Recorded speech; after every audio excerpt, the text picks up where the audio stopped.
एक ओर है एल्गी और कोरल से भरा हुआ लाल सागर, दूसरी ओर है डेड सी जिसका पानी इतना खारा है कि कोरल तो छोड़िए बैक्टीरिया तक उसमें टिक नहीं पाते।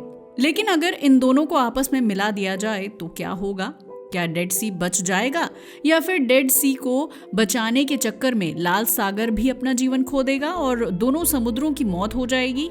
अब आप सोच रहे होंगे कि आखिर हम ऐसी बेतुकी बात क्यों कर रहे हैं, मगर यकीन मानिए ये कोई कहानियां हमारे दिमाग की उपज नहीं बल्कि दो देशों ने मिलकर यही फैसला किया है।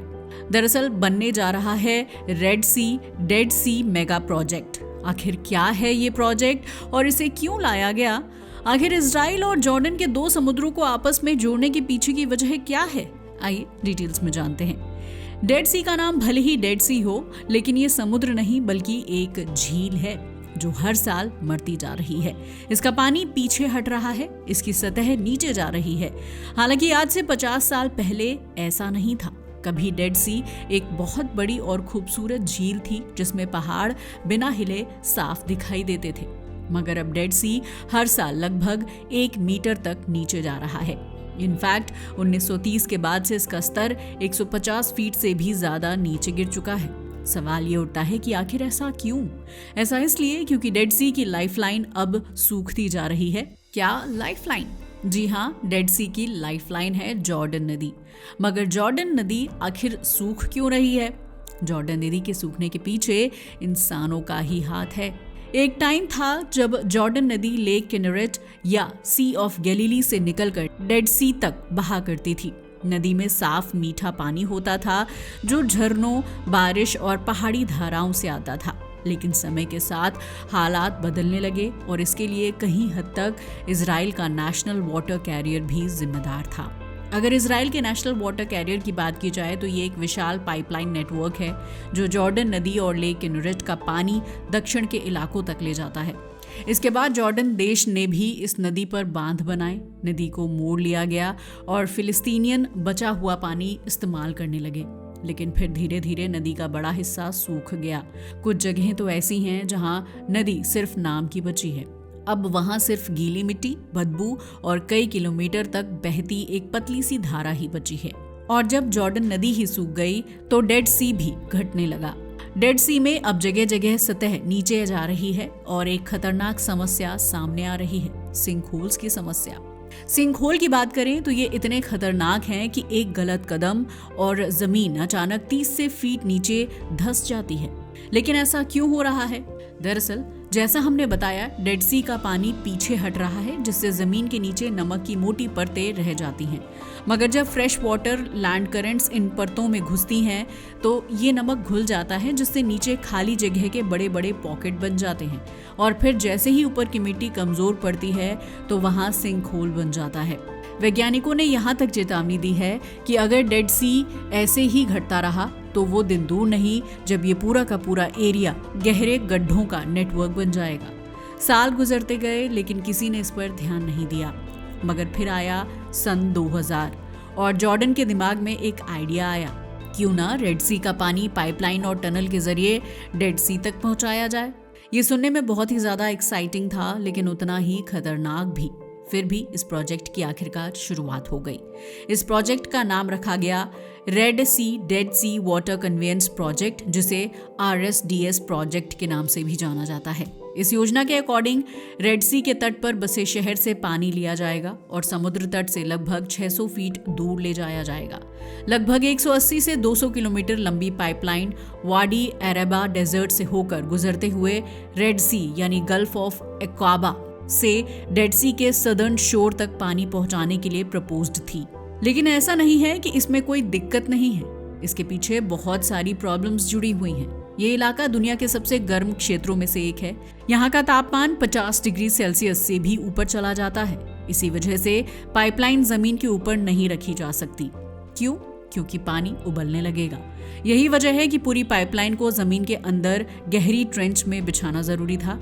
कई जगह पहाड़ भी काटने पड़ेंगे, कुछ जगहों पर सॉलिड रॉक को ब्लास्ट करना पड़ेगा। लेकिन सबसे बड़ी प्रॉब्लम ये है कि ये पूरा इलाका भूकंप जोन है, यानी ये एक एक्टिव वॉल्ट लाइन से जुड़ा हुआ है। इसलिए पूरी पाइपलाइन में flexible joints, C sections, array, multi layer insulation, vibration monitoring system लगाने वाले थे। यही वजह है कि ये प्रोजेक्ट केवल इंजीनियरिंग नहीं था, बल्कि एक जीवित सांस लेता हुआ सिस्टम होने वाला था।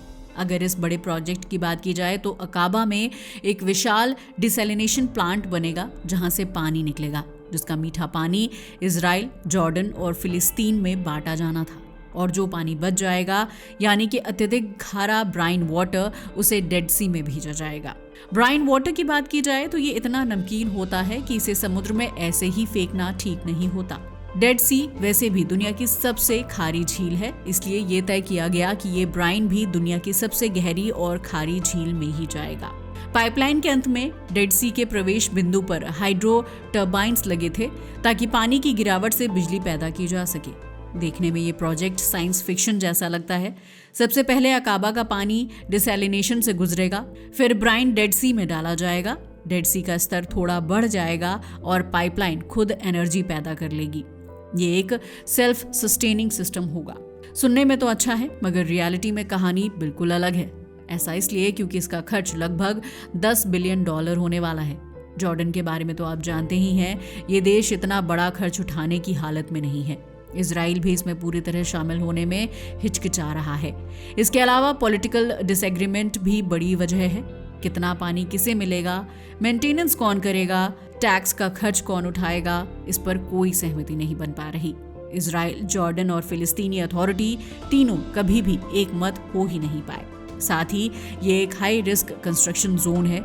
यहाँ रेगिस्तान है, बार बार आने वाले भूकंप हैं, ऊंचे पहाड़ हैं, तेज गर्मी है और अत्यधिक गहराई है।